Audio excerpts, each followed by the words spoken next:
सास बनी डंडे वाली भूत। शिखा की नई नई शादी हुई थी। उसका मायका और ससुराल दोनों कानपुर में ही थे, इसलिए उससे मिलने उसके भाई अक्सर आते जाते रहते थे। ये बात शिखा की सास मीना को बिल्कुल पसंद नहीं थी। मम्मी जी, आज राहुल भैया आ रहे हैं। कौन? तेरे चाचा का लड़का? जी मम्मी जी।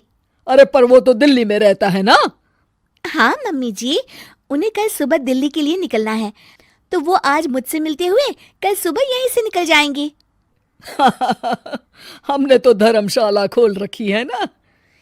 कुछ कहा क्या मम्मी जी? मैंने कहा हाँ हाँ, आने दे तेरे भैया को, जमकर खातिरदारी करेंगे। अब तो कुछ करना ही पड़ेगा, इससे पहले कि मेरा घर धर्मशाला बन जाए। ये कैसी बातें कर रही हो मीना? सच ही तो कह रही हूं।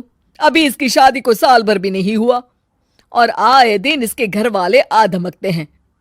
अरे तो क्या हुआ, वो इसी शहर में रहते हैं तो हाल चाल लेने आ जाते हैं। इस बार मैं उनका हाल और चाल दोनों ही बिगाड़ दूंगी। अब बहुत हो गया जी।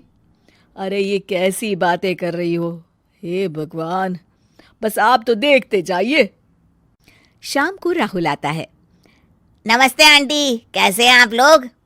हम लोग तो ठीक है, तुम कैसे हो बेटा? मैं भी अच्छा ही हूँ आंटी। बस आज रात के बाद नहीं रहोगे। चलिए भैया, मैं आपको हमारा घर दिखाती हूँ। रात में खाने के टेबल पर शिखा, रोहित कहीं दिखाई नहीं दे रहा। जी भैया, वो ऑफिस के काम से बाहर गए हैं, कल शाम तक आएंगे। अच्छा अच्छा। बेटा, क्या तुम भूत प्रेत में मानते हो? नहीं नहीं आंटी जी, पर अचानक आपको ये ख्याल कहाँ से आ गया? पता नहीं क्यों, कभी कभी मुझे लगता है जैसे रात के समय बैठक में कोई घूमता रहता है। ये आप क्या कह रही हैं मम्मी जी? हाँ, तुम लोग घबरा ना जाओ, इसलिए मैंने आज तक इस बारे में कुछ नहीं कहा। ये आपका वहम होगा आंटी जी, ऐसा कुछ नहीं होता। हो सकता है। चलो अब मेरा सोने का टाइम हो गया है तो चलती हूँ मैं। शिखा बेटा, राहुल के सोने की व्यवस्था वहीं दीवान पर कर देना। जी पापा जी। अब चलिए भी। अच्छा, तो बैठक में सोने वाले हैं साहबजादे। क्या बड़बड़ा रही हो? कुछ नहीं, आप सो जाइए। मीना और महेश के सोने के बाद शिखा और राहुल आपस में बात कर रहे होते हैं, तभी डोरबेल बजती है। अरे आप! सरप्राइज! काम जल्दी खत्म हो गया तो मैं आज ही चला आया। ये तो बहुत अच्छा किया। देखिए राहुल भैया भी आए हुए हैं, आप दोनों का मिलना भी हो जाएगा। कैसे हो रोहित? मैं तो ठीक हूँ भैया। शिखा, मैं भी आज यहीं सो जाता हूँ, राहुल भैया से बातचीत भी हो जाएगी। अच्छा अच्छा ठीक है। मीना आधी रात को उठती है, कंबल मुंह से पैर तक ओढ़ के डंडा लेके बैठक में आती है और देखती है दीवान पर चादर ओढ़े कोई लेटा हुआ है।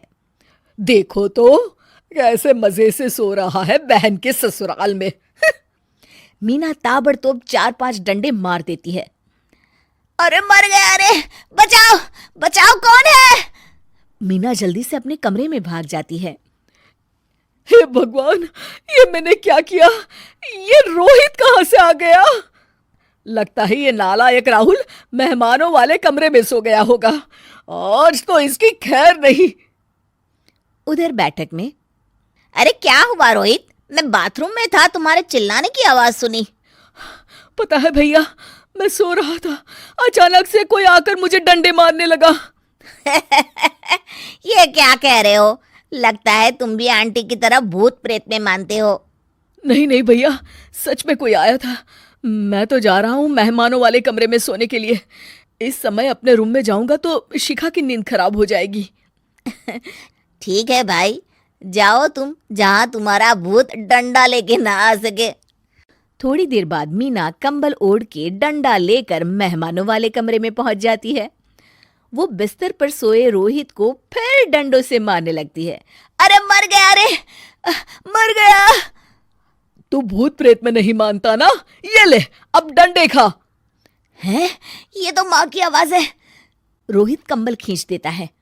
बेटा तू! अरे ये क्या कर रही हो माँ? मार मार के मेरा भरता बना दिया आपने। माफ कर दे मेरे लाल, मैंने तो तुझे ही मार मार कर लाल कर दिया। मैं तो उस राहुल के बच्चे को सबक सिखाना चाहती थी। राहुल भैया को? हाँ बेटा, मुझे लगा अगर उसे डंडे मारूंगी तो शिखा के मायके वाले यहाँ आना छोड़ देंगे। हे भगवान, माँ ये घर शिखा का भी है, उसके घर वाले जब चाहे आ सकते हैं। हाँ बेटा, आज मुझे भगवान का इशारा समझ में आ गया। मैं कितना गलत करने चली थी और अपने ही बेटे को चोट पहुंचा दी। अब चुपचाप जाके सो जाओ माँ, और किसी को कुछ बताने की जरूरत भी नहीं है। शिक्षा दूसरों का बुरा चाहने वालों के साथ भी बुरा ही होता है।